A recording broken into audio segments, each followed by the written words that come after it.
Okay, so here's the question I get asked a lot. What's the difference between a co-op and a condo? On the surface, from appearances, really there's not that much of a difference. You can see a unit that's a co-op. You can see a similar unit, a condo, and even a similar unit that's an apartment. It's very hard to tell. Plus, they come in different shapes and sizes. Some are like apartments, some are like townhouses, bi-level, everything under the sun.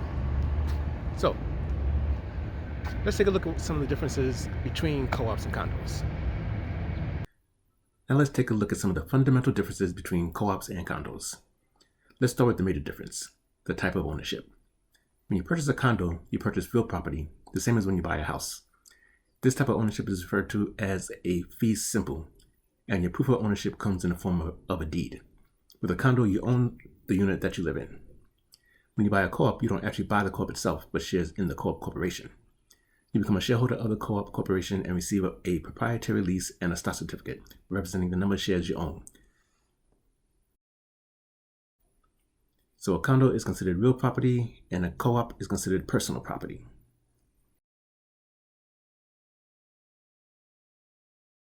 Now let's cover some of the differences in the management of the building. In a condo, an elected board of managers oversees the operation of the condominium in adherence to the condominium bylaws that define the operating rules and procedures of the condominium. Similar to a condominium board of managers, a co-op has a board of directors elected by the shareholders. The board of directors' powers also come from the bylaws and typically include the right to approve or disapprove prospective purchases. As part of the process of purchasing a co-op, you will have to participate in a board interview where they will determine if they want you as part of their community. While a board cannot reject you for any reason outlined in the fair housing laws, they have a lot of discretion into who they accept and reject. With a condo, an owner is typically allowed to sell to whomever they choose to, though some condos have a right of first refusal. In a co-op, the bylaws may also limit the shareholder's ability to rent out the unit.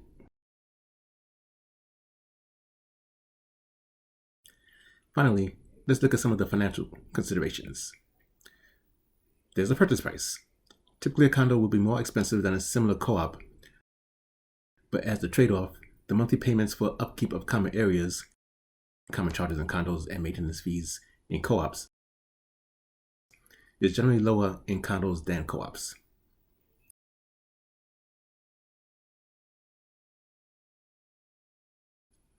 Taxes. Real estate taxes on a condo are assessed on the individual condo unit, as with a house, and is tax deductible by the owner.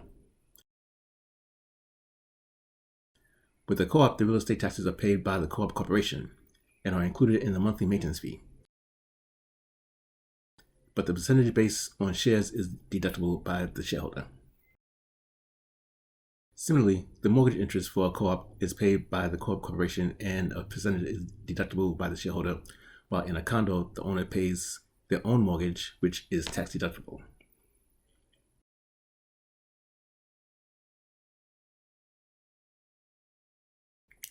And while on the subject of mortgages, since a co-op is personal property and not real property, as I mentioned earlier, technically you do not take out a mortgage for a co-op, you take out a loan. As a result, some loan programs like VA and FHA loans do not offer financing for co-ops.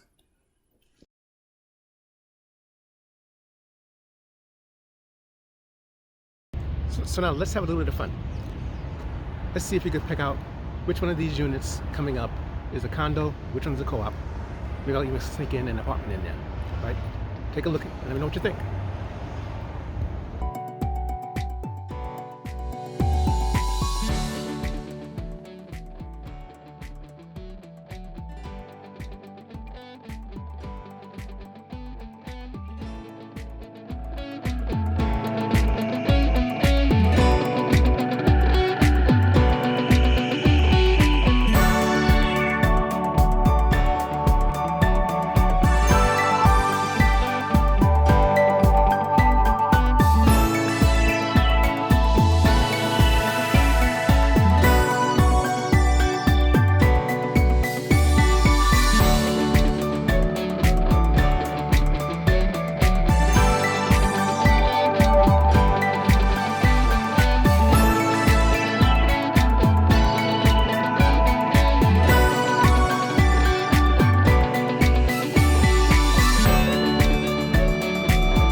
let's be honest.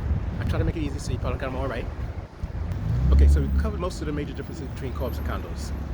Neither is better or worse than the other. They're just a little different when you look at the structure. So it really just depends upon your location, your situation, and your finances and your preferences. You know, if you're living in a major city like New York, there'll be more co-ops than there are condos. So you may not have much of a choice as to what you're actually going to go with. If you have a choice, and if it was me, my preference will always be a condo. I prefer less control, and the board has a lot of control in co-ops. Major difference. Alright, so that's it for now. Don't forget, like and subscribe. And if you have any questions real estate related, post them, and maybe I'll get around to answer them. Alright, everybody have a great day. Peace.